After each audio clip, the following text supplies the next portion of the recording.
Students, today we are going to learn lesson number 3, indices and cube root.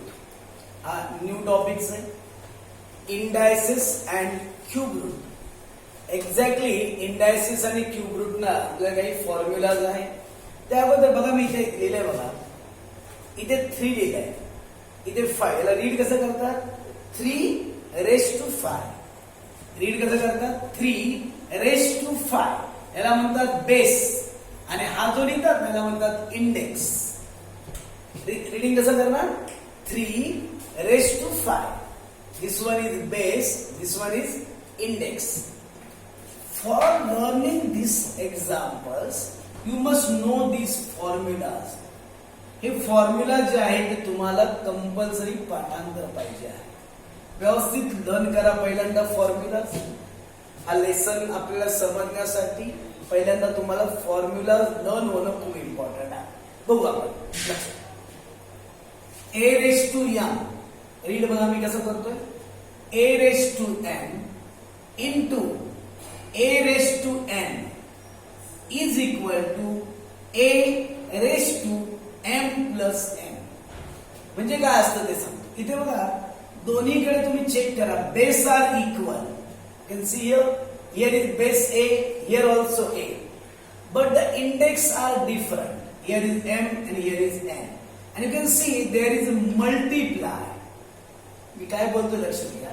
जर अशा प्रकारे जर base same असेल आणि यांचा मल्टिप्लाय करायचा असेल तर इंडेक्सची काय करावी लागते? ऍडिशन करावी लागते. बेस एकदाच लिहायचं आणि जे इंडेक्स आहेत ना यांची ऍडिशन करायची. फॉर्म्युला कसा येतो? a⁵m into a⁵n is equal to a⁵m plus n. बघा याच फॉर्म्युला मी एक्झाम्पल एक सॉल्व्ह करून दाखवलंय बघा. व्यवस्थित लक्ष द्या. रीड कसं करणार? 3⁵ into 3⁵2 किंवा 3² असं पण म्हणतात. बेस बघा इथे पण 3 आहे, इथे पण 3 आहे. बरोबर आहे. इथे मल्टिप्लाय का? मग फॉर्म्युला काय सांगितलं? बेस सेम असेल आणि मल्टिप्लाय असेल तर इंडेक्सची काय करावी लागते? ऍडिशन करावी लागते. मग फॉर्म्युला बघा इथे फॉर्म्युला पण लिहिला बघा कळण्यासाठी. ओके. आता बेस सेम आहे ना तो 1 टाइम लिहायचा. बेस 3 आहे ना मतलब ब्रॅकेट मध्ये टाकला आणि इंडेक्सची ऍडिशन करायची. 5 plus 2. 5 आणि 2 ची ऍडिशन किती आली? 7. आन्सर किती आलं? 3⁵7. कळतंय फॉर्म्युला कसं वापरला? जर मल्टिप्लाय असेल तर हा फॉर्म्युला वापरायचा. मग आता डिवाइड असेल तर काय करणार? Second formula a⁵m divide by a⁵n. इथे मल्टिप्लाय होतो, इथे डिवाइड आहे. बेस सेम आहे का चेक करा. जर बेस सेम असेल आणि डिवाइड केलं असेल तर हा जो इंडेक्स आहे त्यांची सबट्रॅक्शन करायची. इथे ऍडिशन केली होती, इथे सबट्रॅक्शन करायची. फॉर्म्युला कसं लक्षात ठेवायचा? a⁵m divide by a⁵n is equal to a⁵m minus n. हा फॉर्म्युला वापरून एक एक्झाम्पल सॉल्व्ह केलं बघा. इथे बघा 3⁵7 divide by 3⁵2 square. You can see here base equal आहे, डिवाइड केलेला आहे. मग इंडेक्सची मला काय करायचे? सबट्रॅक्शन करायचे. बघा बेस एकच वेळा लिहायचा. 7 आणि 2 ची सबट्रॅक्शन करा. 7 आणि 2 ची सबट्रॅक्शन किती आली? 5. इथे ऍडिशन केली होती बघा, इथे सबट्रॅक्शन केली. कळतंय? सोपा सिंपल भाग आहे. फक्त फॉर्म्युलाच पाठ पाहिजे लक्षात घ्या.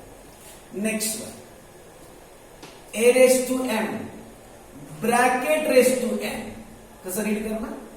a⁵m bracket ⁵n is equal to a⁵m into n. या दोघांचा मल्टिप्लाय करायचा आहे. m आणि n चा मल्टिप्लाय करायचा आहे. ठीक आहे. याच्या आधी प्रॅक्टिस झाली तर 3⁵4 ब्रॅकेट ⁵5. ब्रॅकेटचा पुन्हा बघा इंडेक्स आहे बघा. मग असं असेल तर बघा बेस 3 होता की नाही, 4 आणि 5 चा मल्टिप्लाय करायचा. किती आलं सांगा? 20. 3⁵20. हे खरं म्हणजे रिव्हिजन आहे. 7th स्टँडर्ड मध्ये हा टॉपिक झालेला आहे आपल्याला. Next one, a raised to 0 is equal to 1. a raised to 0 is equal to 1. समजा आपला एक क्वेश्चन दिला, समजा 512 raised to 0 is equal to, answer किती येणार? 1च आहे. कोणत्याही नंबरचा जर इंडेक्स 0 असला तर व्हॅल्यू किती असते? 1 असते. इथे एक एक्झाम्पल म्हणून दिलं बघा. 512 raised to 0 व्हॅल्यू किती येणार? 1च येणार आहे. लक्षात घ्या, इंडेक्स 0 असला की व्हॅल्यू 1 येते. इथेपर्यंत प्रॉब्लेम आहे का बघा. नेक्स्ट फॉर्म्युला पण एकदम इझी आहे. a into b bracket raise to m जर असं असेल तर a raise to m into b raise to m, म्हणजे हा जो इंडेक्स आहे की नाही, हा a चा पण आहे आणि b चा पण आहे. तुम्हाला प्रॅक्टिस सांगतो. 3 इंटू 5 ब्रॅकेट रेस टू 4 जर असं असेल तर मला सांगा काय काही 3 रेस टू 4 म्हणजे 3 ची पण इंडेक्स 4 येणार इंटू 5 चा पण इंडेक्स किती येणार? 4 येणार. एवढं स्टेप आहे. पुढे सॉल्व्ह नाही करता येणार कारण यांचा बेस डिफरंट आहे ना. फक्त एवढं a into b bracket raise to m is equal to a raise to m into b raise to m. जसं हे इंटू होतं ना तसं हे अपॉन मध्ये आलं. a upon b bracket raise to m is equal to a raise to m upon b raise to m. जसे ते मल्टिप्लाय केल्यावर बघा a चा पण m इंडेक्स होता, b चा पण m इंडेक्स होता ना, तसं a चा इंडेक्स m, b चा पण इंडेक्स काय ना m. आणि एक गोष्ट लक्षात घ्या, a race to minus m जर इंडेक्स मायनस मध्ये असेल तर त्याला प्लस मध्ये करता येतं, पण प्लस मध्ये करताना न्यूमरेटर 1 घ्यायचा. 1 upon a raise to m. एक एक्झाम्पल दाखवतो मी तुम्हाला. इथे बघा, समजा असं असेल 6 रेस टू मायनस 5. इथे बघा इंडेक्स मायनस मध्ये की नाही, याला प्लस मध्ये करायचं होतं. काय सांगितलं तुम्हाला? फॉर्म्युला काय? पहिल्यांदा 1 घ्यायचा. 1 अपॉन 6 रेस टू 5 अशा प्रकारे करतात. कळतंय? मायनस असेल तर अपॉन 1 घ्यायचा आणि मग 6 रेस टू 5 घ्यायचा. हा formula. a race to minus m is equal to 1 upon a raise to m. आणि last formula a upon b bracket raise to minus m. इथे बघा, इथे m होता ना, मग a रेस टू m आणि b रेस टू m आलं होतं ना, पण इथे मायनस मध्ये असेल की नाही तर काय करायचं माहिती? a अपॉन b आहे ना, त्याला रेसिप्रोकल उलट करायचं आणि इथे प्लस मायनसचं प्लस घेतलं बघा. a अपॉन b चं फक्त काय घ्यायचं? b upon a. This one is the formula. लक्षात घ्या ना, पहिल्यांदा फॉर्म्युलाज व्यवस्थित समजून घ्या. फॉर्म्युला एकदा आपल्याला हे सगळे लर्न झाले की याच्यावर येणारा कोणताही एक्झाम्पल आपल्याला सोडवता येईल. फॉर्म्युला प्रत्येक वेळी काय करायचं? एक्झाम्पल जेव्हा आपण सॉल्व्ह करतो की नाही तेव्हा फॉर्म्युलाच बाजूला लिहून ठेवायचं आणि फॉर्म्युलाच पाठ झाल्यानंतर आपल्याला येतात की नाही रफ पेजवर चेक करायचं आपल्या येतात का. रीड कसं करायचं शिकवलं मी बघा. a raise to m into a raise to m is equal to a raise to m plus m. a raise to m divide by a raise to m is equal to a raise to m minus m. a raise to m bracket raise to m is equal to a raise to m into m. a race to 0 is equal to 1.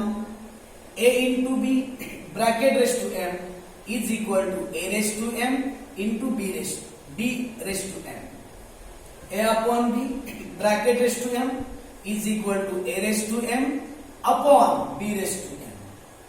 a raised to minus m इथे बघा minus m is equal to a raised to a upon a raised to m. Sorry, a raised to minus m is equal to 1 upon a raised to m.